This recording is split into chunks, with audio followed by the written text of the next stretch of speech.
Hello students, in the last class we studied about the first part of the lesson. In that one we studied about the glossary. Next, a story, a discussion between the students and all. Next, here the main part of the lesson will begin. Kashmir is a garden of beauty surrounded by wall of snow-capped mountain. Kashmir जो है ये एक बर्फ के पहाड़ों से ढकी हुई वादी है. So we enter the valley of Kashmir at Baramulla. So Baramulla के पास हम वहाँ पर एंटर होते हैं कश्मीर वैली को. From the bridge over the river Jhelum river. So Jhelum river के पास एक ब्रिज है, वहाँ से क्या है हम कहाँ पर कश्मीर को एंटर होते हैं.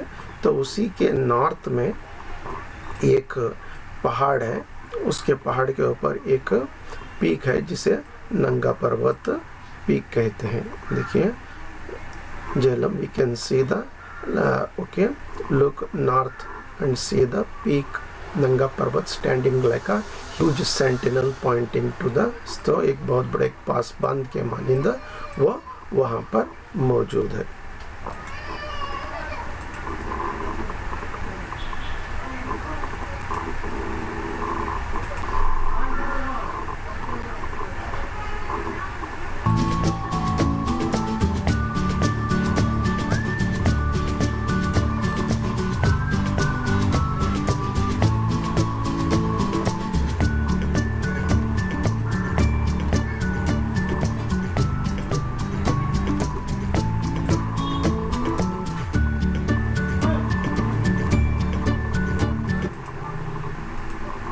Next, at Baramulla we board the houseboat, which is to be our dwelling for the next few months. So here what they will do means they will stay here. यहाँ पर वो क़ियाम पसीर होंगे कहाँ पर, बारामुल्ला, और अपना जो साजो सामान जो लाए हुए रहते हैं वो यहीं बारामुल्ला में रख देते हैं. We then towed बोले तो खींच से जाना, 20 miles up the Jhelum till we come to Srinagar. सो वहाँ से बोट ले लेकर 20 किलोमीटर का सफ़र किससे बोट से करते हैं, कहाँ जाने के लिए, श्रीनगर जाने के लिए. The capital of Kashmir. तो कश्मीर जो स्टेट है वो कश्मीर अब जो है यूनियन टेरिटरी है, उसका कैपिटल कौन सी है, Srinagar. The city of sun, it is called as a city of sun, lying like a jewel, एक कीमती पत्थर के मानिंदा. यहाँ पर तमाम लोग हिंदू सो मुस्लिम सो बड़े भाईचारगी से रहते हैं. See about half the people living here are Muslims and other half are Hindus. They appear good, nurtured and happy go lucky. So see here.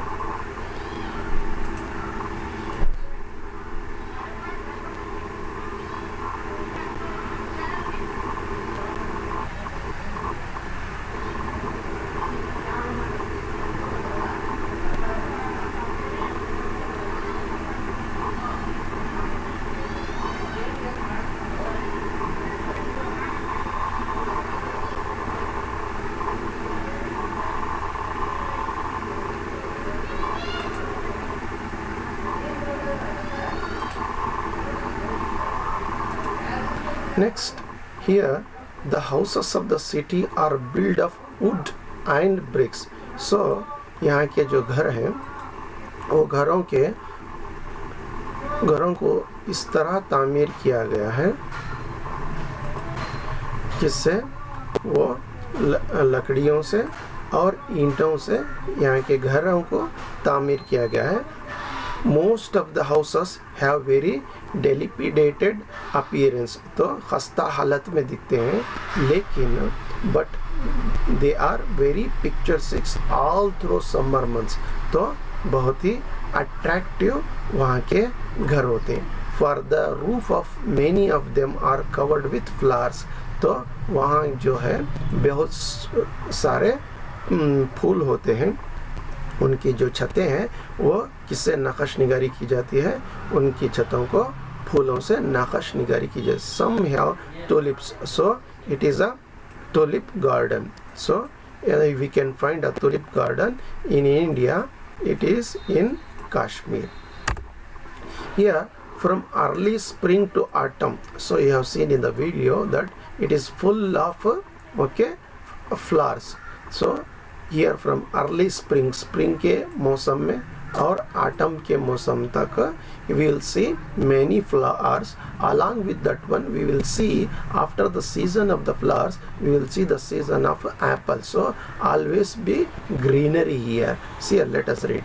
First of all comes the delicate pink almond blossom. As soon as it has shed its petals, so जब पतझड़ का सावन आ जाता, लेकिन यहाँ पर हमारे इलाकों में क्या होता, पत्ते झड़ जाती हैं, सूख जाती हैं, लेकिन यहाँ पर पतझड़ के सावन के बाद खुद ब खुद दूसरे फूल यहाँ पर आ जाते हैं. This here first pink almond blossom, next there will be the white cherry blossom, next the pink and the white apple blossom make their appearance. So one by one continuously here there is a process of a blossoming of the flowers. Then come the irises of royal purple growing as a high as man's fist and filling whole fields with their stately blooms. तो उनके कमर के ऊपर तक वो वहाँ पर उगते हैं. Next appear the Persian lilac.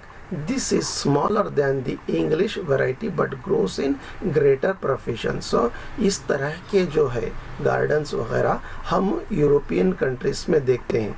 तो यहाँ पर राइटर यूरोपियन कंट्रीज के बामुकाबले ये कम है, लेकिन हमारे देश में है सारे जहाँ से अच्छा हिंदुस्तान हमारा, तो वहाँ से कंपेयर नहीं कर सकते, फिर भी हमारे लिए ये काफ़ी है. When summer begins, the air is filled with perfume of roses. जब समर का मौसम आता तो हर जगह क्या है, इन फूलों की खुशबू होती. And walls and gardens are covered with clusters of crimson, snow white, scarlet and creamy yellow flower. तो हर जगह पर क्या है, येलो फ्लावर्स की बौछार होती. Outside the city, in the fields, blue flax and red popples grow among the wheat and fields of mustards. तो यहाँ पर जो wheat और mustard उगाई जाती है उसके आजू बाजू में क्या है, blue flax and red popples grow among these fields. Next, the Jhelum flows through the city of Srinagar and with its canal cuts, so there will be a pharmacy.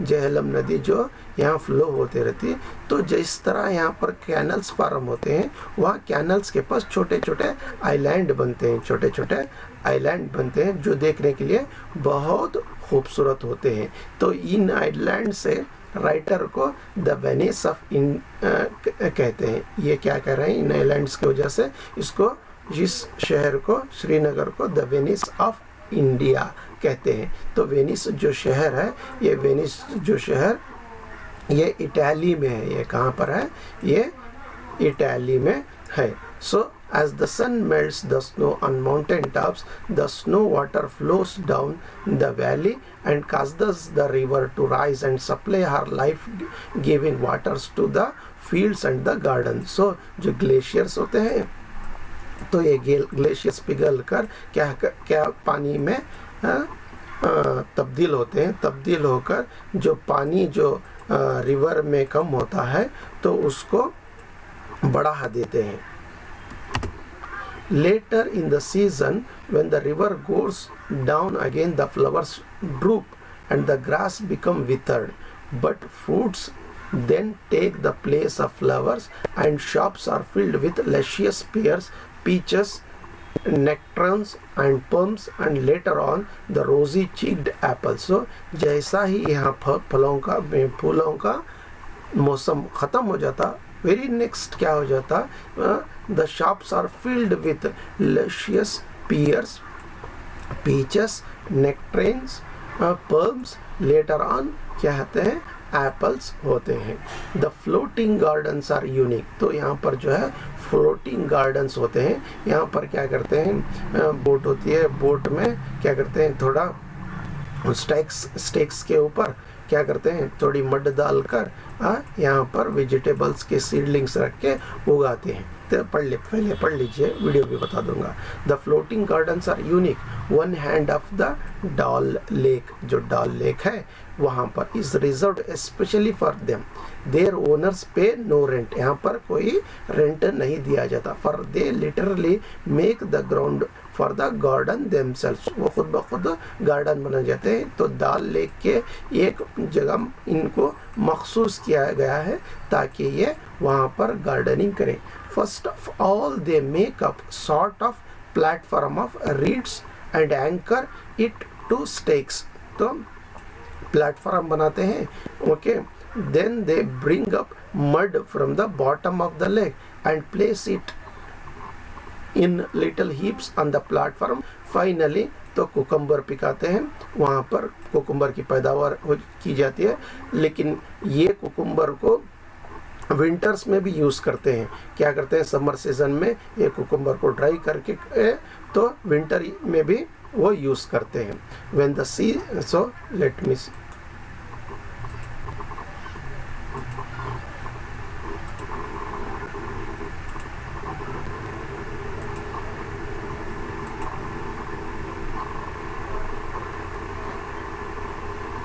तो जिसके मुताल्लिक़ मैं बता रहा था, फ्लोटिंग गार्डन्स देखिए कुछ इस तरह.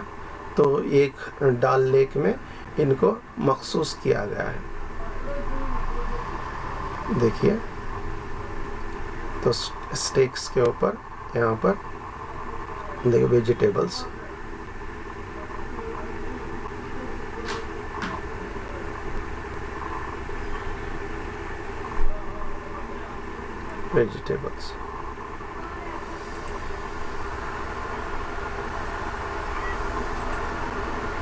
So when the season is over, we return once more to the plains, and the fragrance of the Kashmir's garden is still with us, and the memory of their beauty fills with us. तो यहाँ पर writer कह रहे हैं, तो ये season जिस तरह ख़त्म हो जाता, हम फिर वापस वादी पर आ जाते हैं. वादी में आकर हमारे जो क्या है काम, जो बिलोंगिंग्स होते हैं, हमारा जो साजो सामान लेते हैं, लेकर फिर वापस आ जाती. तो यहाँ पर हमेशा राइटर ये जाहिर कर रहे हैं कि कश्मीर जो है एक बेहतरीन प्लेस है. आप भी अगरचे वक्त मिला, तमाम सहूलियत हो, तो एक मर्तबा इस प्यारे भारत देश के सारे जहाँ से अच्छा हिंदुस्तान हमारा का कश्मीर जो है देख कर आए. इसके बाद comment sections में I request all the students to answer to these questions. First is, from where did the travelers enter the valley of Kashmir? Next is, what does the peak of Nanga Parbat look like? Which is the capital of Kashmir? Why do certain flowers grow only in Kashmir? Why do the houses in Srinagar city look beautiful in summer? Describe the spring season of the Kashmir. Thank you, one and all.